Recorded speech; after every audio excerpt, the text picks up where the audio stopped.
आज आप भी मेरे साथ दाना लेने जाओ और मेरी बात याद है ना? हाँ मम्मा, हमें याद है। हालात कैसे भी हो, अम्मू को साथ नहीं छोड़ना। शाबाश मेरे बच्चे बहुत समझदार हैं। फिर मम्मा चिड़िया अपने बच्चों को साथ लेकर दाना लेने चली जाती है।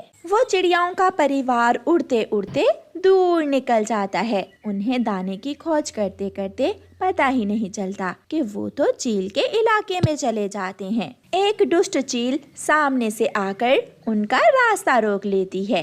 खबरदार चील, अगर आगे बढ़ी तो मैं तुम्हारी जान ले लूंगी। वाह वाह, छोटी सी चिड़िया अपने बच्चों को बचाने के लिए चील से मुकाबला करेगी।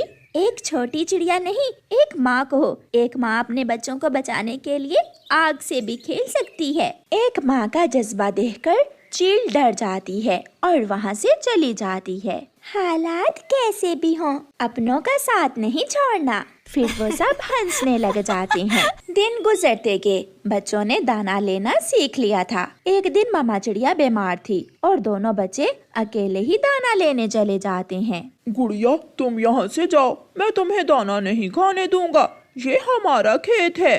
जग्गू, क्या मैं दाना खा सकता हूँ? हाँ, तुम मेरे दोस्त हो, तुम मेरे खेत से दाना खा सकते हो। कुकू एक नजर अपनी बहन की तरफ देखता है और दाना खाने लगता है। तो गुड़िया कहती है, कुकू भैया, भूल के हालात कैसे भी हों, अपनों का साथ नहीं छोड़ना। ये सुनते ही कुकू अपनी बहन के साथ वहाँ से उड़ जाता है। बहुत प्यार है बहन भाई में। अगर बहन ने दाना नहीं खाया तो भाई भी भूखा ही चला गया। आखिर उन्हें एक किसान के खेत से मकई का एक एक भुट्टा मिल जाता है। वो दोनों दाना खाते हैं। गुड़िया बहन, मैं ये एक मकई का भुट्टा मम्मा के लिए रख लेता हूँ। फिर वो अपनी मम्मा के लिए भी भोजन लेकर वहाँ से उड़ते हैं। अभी वो आधे रास्ते में ही थे कि तेज बारिश शुरू हो जाती है। दोनों बहन भाई बारिश से बचने के लिए एक पेड़ की डाल पर बैठ जाते हैं। नीचे नदी थी और बारिश की वजह से नदी का पानी चढ़ा हुआ था। तेज हवा से डाल टूट जाती है। कुकू संभल जाता है और गुड़िया नदी में गिर जाती है। नदी का पानी गुड़िया को तेजी से बहा कर ले जाता है। अपनी बहन को मुसीबत में देखकर कुकू भाई भी नदी में कूद जाता है। वो अपनी चोंच में एक शाख लिए गुड़िया के पास तक पहुंच जाता है। गुड़िया वो शाख पकड़ लेती है और दोनों बहन भाई पंख चलाते हुए किनारे तक पहुंच जाते हैं। अब कहीं जाकर बारिश भी रुक गई थी। भैया, आपने मेरी खातिर अपनी जान भी खतरे में डाल दी। हालात कैसे भी हों, अपनों का साथ नहीं छोड़ना। फिर वो दोनों बहन भाई हंसने लगते हैं। अरे अरे, मम्मा का मकई का भुट्टा कहाँ गया? वो रहा उस पेड़ के नीचे। फिर वो दोनों बहन भाई अपनी मम्मा के लिए भोजन लेकर घर चले जाते हैं। ये सब जानकर मम्मा चिड़िया बहुत खुश होती है। बच्चों, ये बात सारी जिंदगी याद रखनी है। चाहे कितने भी बड़े हो जाओ, मगर प्यार कम ना हो। ऐसे ही एक दूसरे का ख्याल रखना। फिर मम्मा चिड़िया अपने बच्चों का लाया हुआ दाना खाती है और वो परिवार मीठी नींद सो जाता है। चिड़िया के 2 अंडों से 2 छोटे छोटे बच्चे आज बाहर निकले थे, इसलिए वो चिड़िया आज बहुत खुश थी। वो अपने बच्चों से बातें कर रही थी। मेरे बच्चे तो बहुत सुंदर हैं और चोंच तो पूरे जंगल में सबसे ज्यादा सुंदर है मेरे बच्चों की। मेरी मम्मा के पंख भी बहुत सुंदर हैं। वो छोटा सा परिवार एक दूसरे से ऐसे प्यार कर रहा था। पास में ही एक कौवा और कौवी रहते थे जो बहुत शैतान और शरारती थे। कौवी जब चिड़िया के छोटे छोटे बच्चों की आवाज सुनती है तो वो अपने पति से कहती है, पति जी, तुम तो जानते ही हो मुझे किसी के शोर में नींद नहीं आती और आज तो चिड़िया के अंडों से बच्चे भी निकल आए हैं। देखें तो कैसे चूं चूं कर रहे हैं। कुछ करें इन बच्चों का। मैं जाता हूँ चिड़िया के घर और चिड़िया से बात करता हूँ। चिड़िया, अपने बच्चों को चुप करा लो। मेरी पत्नी को ऐसे शोर में नींद नहीं आती। कौवे भैया, छोटे बच्चे तो सभी के ऐसे बोलते हैं। मेरे बच्चे कौन सा नए बोल रहे हैं और आपके घर तक कौन सा जाती होगी मेरे बच्चों की आवाज? मैंने सीधे से कहा है कि अपने बच्चों को चुप करा लो। अगर ये चुप नहीं करते तो कहीं और जाकर अपना घर बना लो। अच्छा यही है, तुम अपनी माँ वाले जंगल में ही चली जाओ। मैं क्यों चली जाऊं? अगर जाना है तो तुम खुद चले जाओ, मैं तो यही रहूंगी अपने घर में। कौवा तो गुस्से से लाल पीला होकर वहाँ से चला जाता है। ये चिड़िया ऐसे बातों से नहीं मानेगी, इसको कोई सबक सिखाना ही पड़ेगा। तुम घर में ही रहो, मैं पास वाले जंगल में हवाओं की रानी के पास जाता हूँ और उससे कहता हूँ कि आकर चिड़िया का घर गिरा दे। ना रहेगा चिड़िया का घर और ना रहेगी चिड़िया यहाँ। क्या हवाओं की रानी आपकी बात मान जाएगी? मेरी अच्छी दोस्ती है हवाओं की रानी से।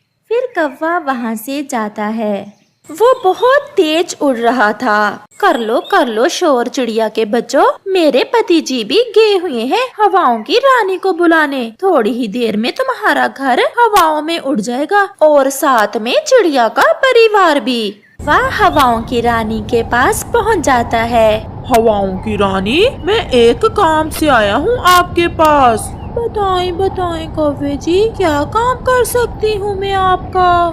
रानी जी, मेरे जंगल में नदी के पास मेरे घर के साथ ही जो घर है वहाँ एक जालम चील रहती है। वो आए रोज मुझे मारती है। आप मेरे साथ आए और उसका घर अपनी हवा की शक्ति से उड़ा दें। पहाड़ों के पास जो घर है?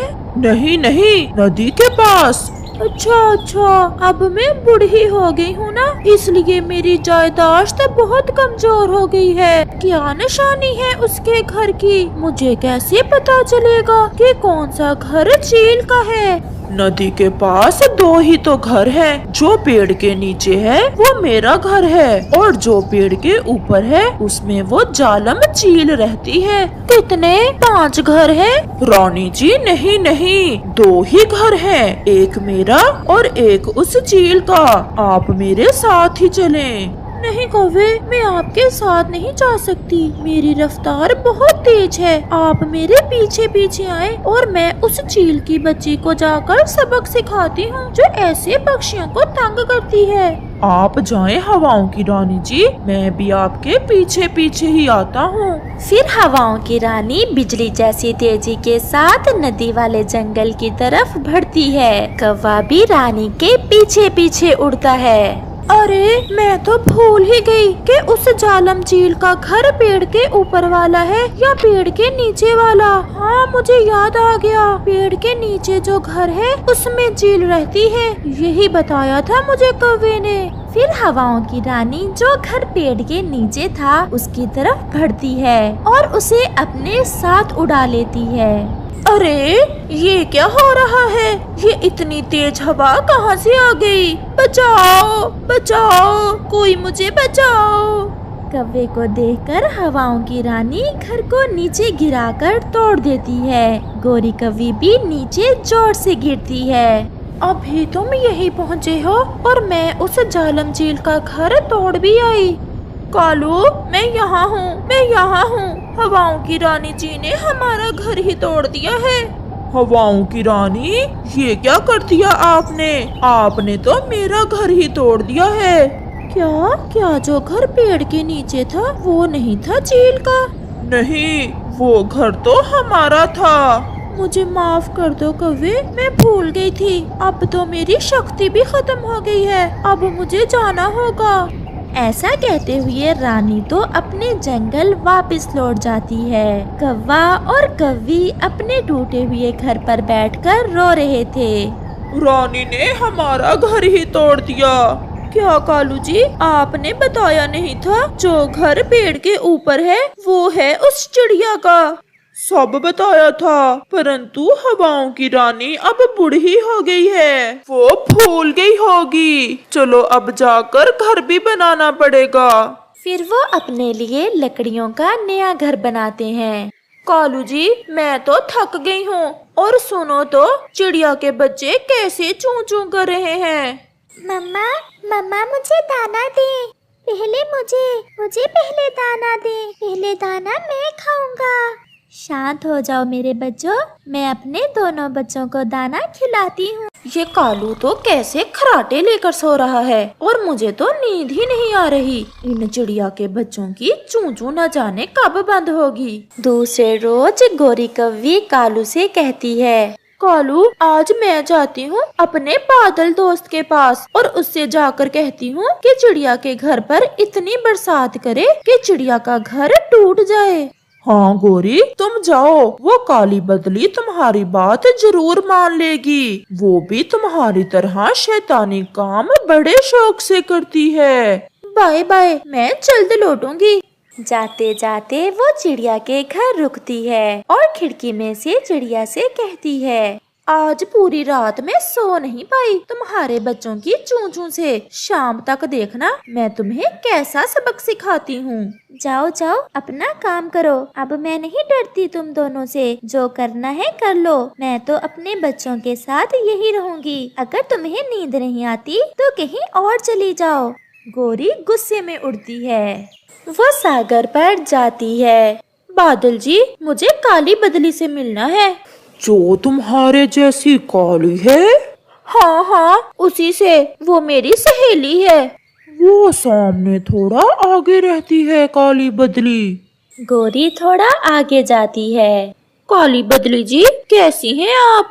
मैं तो ठीक हूँ। मेरी सहेली, तुम कैसी हो?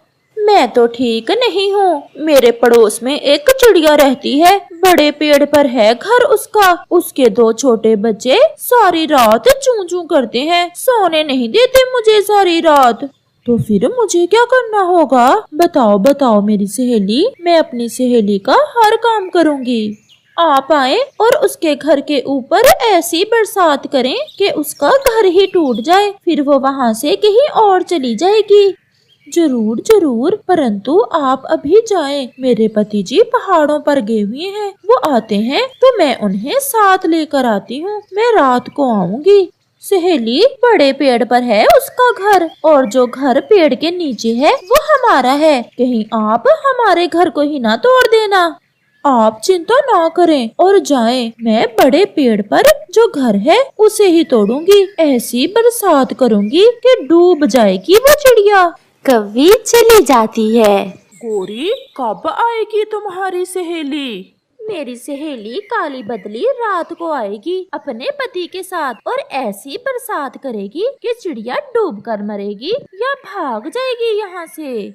ऐसे ही रात भी हो जाती है। मेरी मम्मा सबसे प्यारी, मोटी मोटी आंखों वाली। मेरी मम्मा सबसे प्यारी। बच्चे मेरे कितने सुंदर, जान है मेरी इनके अंदर। चिड़िया और उसके बच्चे ऐसे खेल रहे थे। कर लो शोर शराबा, आज आखिरी रात है चिड़िया तुम्हारी इस जंगल में। आधी रात हो जाती है। कौवा और कौवी भी सो जाते हैं। आधी रात को काली बदली भी अपने पति को साथ लेकर पहुंच जाती है। वो काली बदली जोर से गरजती है और चिड़िया के घर के ऊपर जाकर बरसात शुरू करती है। परंतु चिड़िया का घर तो सुरक्षित था। चिड़िया के घर में कहीं से भी पानी नहीं आता। हमारी सहेली की दुश्मन का घर पेड़ के ऊपर है। मुझे भी बरसना होगा, फिर ही पानी पेड़ तक पहुँचेगा। ऐसे काली बदली का पति भी बरसात शुरू करता है। मिनटों में हर तरफ पानी ही पानी हो जाता है। कौवा और कौवी का घर तो पेड़ के नीचे था, उस कारण उनके घर में पानी जमा हो जाता है और उनका घर पानी पर तैरने लगता है। कालू उठो, कालू उठो, मेरी सहेली तो आ गई। वो बरस भी रही है, परंतु घर फिर से हमारा ही टूट गया। ये तो हमने सोचा ही नहीं कि पहले हमारा घर पानी में बहेगा, फिर ही चिड़िया का घर टूटेगा। फिर बादल और बदली का पानी भी खत्म हो जाता है और वो वापस चले जाते हैं। चिड़िया अपने घर में सुरक्षित सो रही थी। कौवा और कौवी पानी में तैर रहे थे। फिर उन्हें पता चलता है, जो किसी का बुरा सोचता है अंत में उसका अपना ही बुरा होता है। दूर किसी जंगल में सब पक्षी बहुत खुशी का जीवन बिता रहे थे। चिड़िया, कबूतर, तोता और कौवा एक पेड़ पर बैठे हुए थे कि चिड़िया सब पक्षियों से कहती है, दोस्तों, आज सुबह बुलबुल दीदी आई थी मेरे पास और वो बता कर गई है कि आज शाम हम सब पक्षियों की उसके घर आमंत्रण है। आमंत्रण? फिर तो बहुत मजा आने वाला है। चिड़िया, क्या बना रही है बुलबुल आज हमारे लिए? पहले कालू जी पूरी बात तो सुन लो, तुम्हारे तो मुंह में अभी से पानी आने लगा है। बुलबुल दीदी बता कर गई है कि वो हमारे लिए बहुत स्वादिष्ट खिचड़ी बना रही है, जिसमें वो मीठे मीठे और रसीले फल भी डालेगी। अब तो जल्दी से शाम हो जाए, मुझसे तो और इंतजार नहीं हो रहा। फिर ऐसे वो सब अपने अपने घरों को चले जाते हैं। गौरी जल्दी से तैयार हो जाओ, आज शाम को बुलबुल के यहाँ आमंत्रण पर जाना है। आमंत्रण? कैसी आमंत्रण? आज शाम बुलबुल ने अपने घर सब पक्षियों की आमंत्रण रखी है और वो हमारे लिए स्वादिष्ट खिचड़ी तैयार कर रही है। फिर तो मैं आज शाम तक कुछ नहीं खाऊंगी, मैं भी बहुत अकता गई हूँ ये सूखे दाने खा खा कर।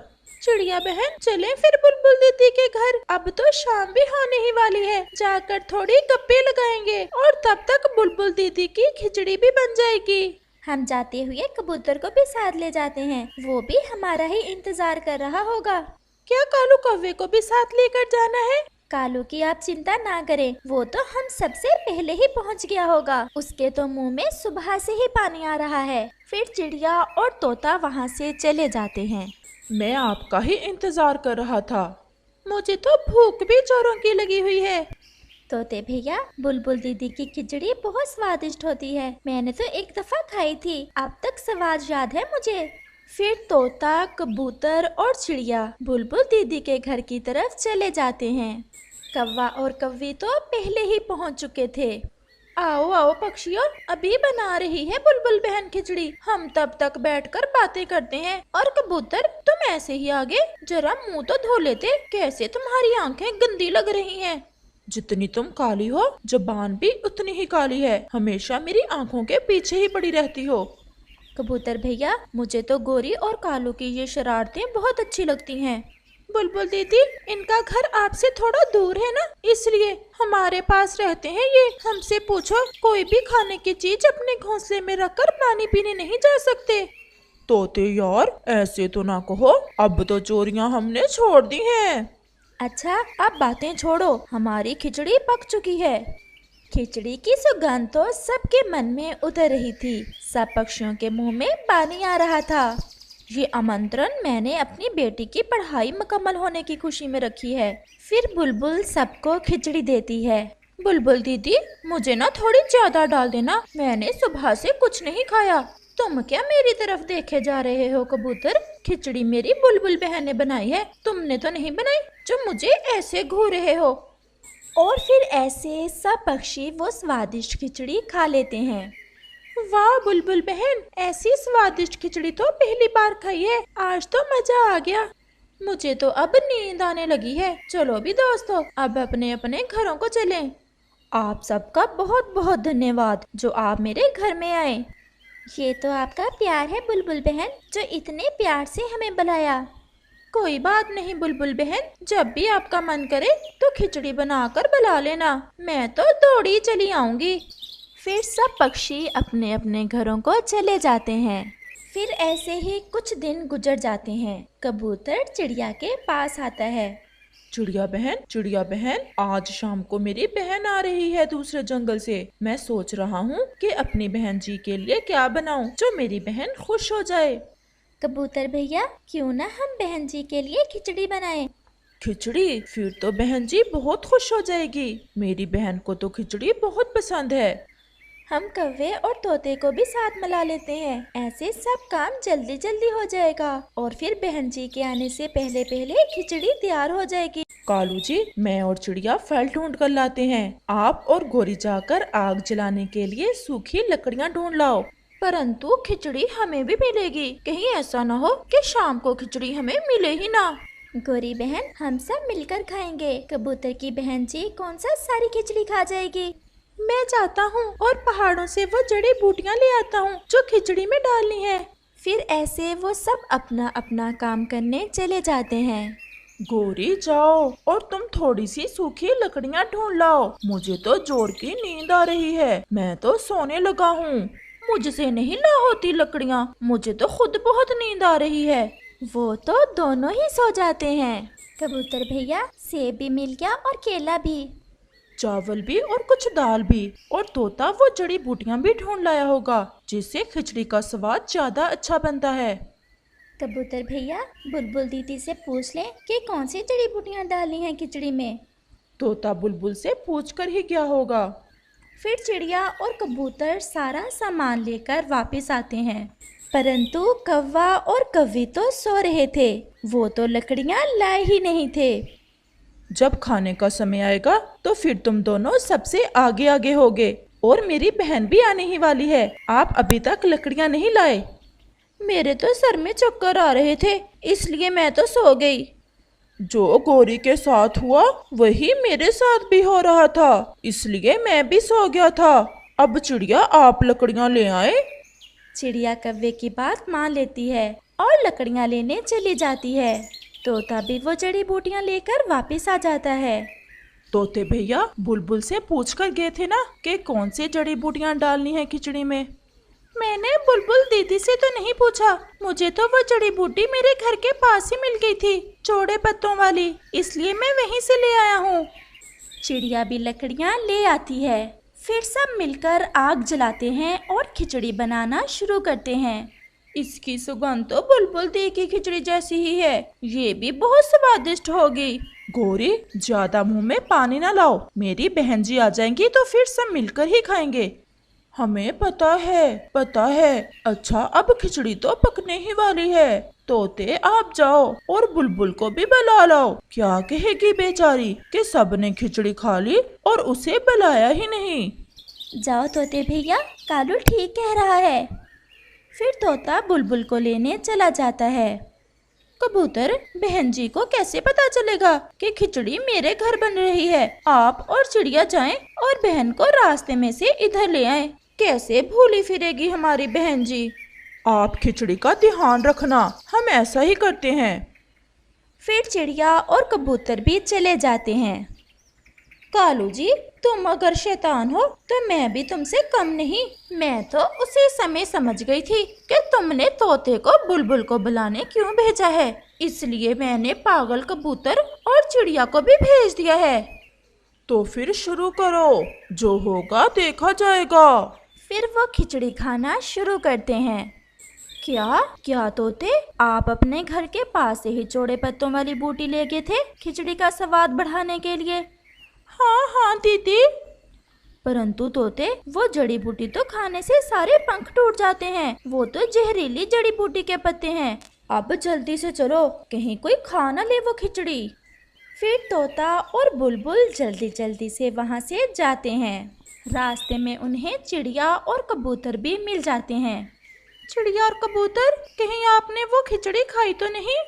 नहीं तोते भैया, आप और बुलबुल दी इतने घबराए हुए क्यों हैं?